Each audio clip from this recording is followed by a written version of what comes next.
नमस्कार साथियों। आज हम बात करने वाले हैं एक ऐसे महान वैज्ञानिक के बारे में जिन्होंने इस संसार को रोशन किया है, अंधकार से उभार कर हमें जगमग रोशनी में पहुंचा दिया है। हम बात कर रहे हैं सदी के उस महान वैज्ञानिक के बारे में जिन्होंने बल्ब का आविष्कार करके इस संसार को रोशनी दी है। उनके जीवन की एक सच्ची घटना है जिसके बारे में आज मैं आपको बताना चाहता हूँ। इतना इंट्रोडक्शन देने के बाद आप समझ ही गए होंगे कि मैं किसकी बात कर रहा हूँ। मैं बात कर रहा हूँ थॉमस अल्वा एडिसन की, जिन्होंने कि बल्ब का आविष्कार किया था। ये उनके जीवन की एक बहुत ही सच्ची घटना है। ये घटना उस समय की है जब Thomas Alva Edison primary school में पढ़ते थे। एक दिन घर आए और माँ को एक कागज़ देकर कहा कि माँ, ये कागज़ हमारे टीचर ने दिया है। उस कागज़ को पढ़कर माँ की आंखों में आंसू आ गए। उस कागज़ को पढ़कर उसकी माँ के आंखों में आंसू आ गए। एडिसन ने पूछा, माँ, इसमें क्या लिखा है?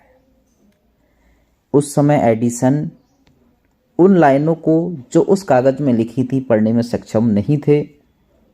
माँ ने आंसुओं को पोंछा और कहा, बेटा, इसमें लिखा है कि आपका बच्चा बहुत ही जीनियस है।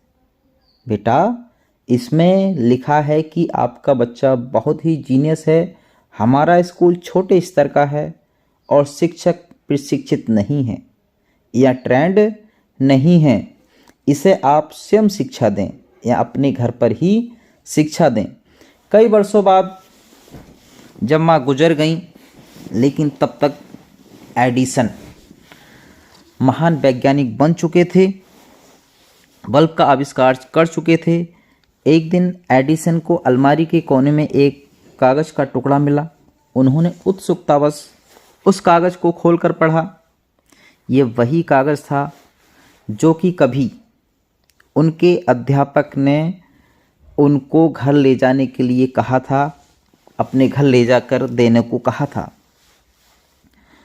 उस कागज़ में लिखा था कि आपका बच्चा बौद्धिक तौर से कमज़ोर है, यानी कि बुद्धि से बहुत ही कमज़ोर है, उसे अब स्कूल ना भेजें। इसे पढ़कर एडिसन घंटों रोते रहे।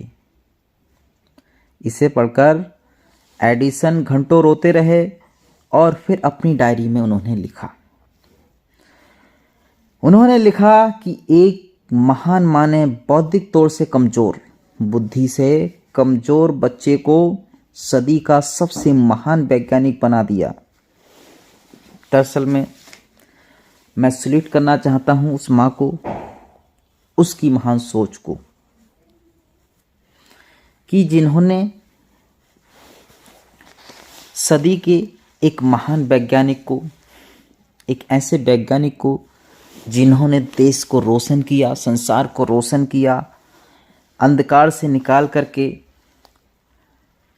हम सबको रोशनी प्रदान की। दरअसल में हमारी सबसे पहली पाठशाला हमारे घर से, हमारे माँ बाप से शुरू हो जाती है, हमारे भाई। हमें अपने बच्चों में सकारात्मक सोच पैदा करनी है, उनके साथ खड़े होकर के हमें उनके हौसला अफजाई करनी है, क्योंकि हमारी सकारात्मक सोच ही उन्हें कहाँ से कहाँ ले जा सकती है, उनके भविष्य को सुधार सकती है, उन्हें बना सकती है। तो आपकी सकारात्मक सोच आपके बच्चे के लिए कितनी कारगर सिद्ध हो सकती है, आप इस बात को समझ ही गए होंगे। हमें अपने बच्चे पर भरोसा करके, अपने बच्चों की कमियों को दूर करके, उनके साथ खड़े होकर के उनको नकारात्मक सोच पैदा नहीं होने देनी है। उनमें जब भी सोच विकसित करनी है, उनमें सकारात्मक सोच, और सकारात्मक सोच से बढ़ने के साथ आपका बच्चा दिनों दिन उन्नति ही करेगा, दिनों दिन अग्रसर होगा उन्नति की ओर। यही आप सबसे अनुरोध है। वीडियो आपको सही लगी हो, अच्छी लगी हो तो आप शेयर करें, लाइक करें, सब्सक्राइब करें और हर किसी तक ये वीडियो पहुंचाएं। जय हिंद।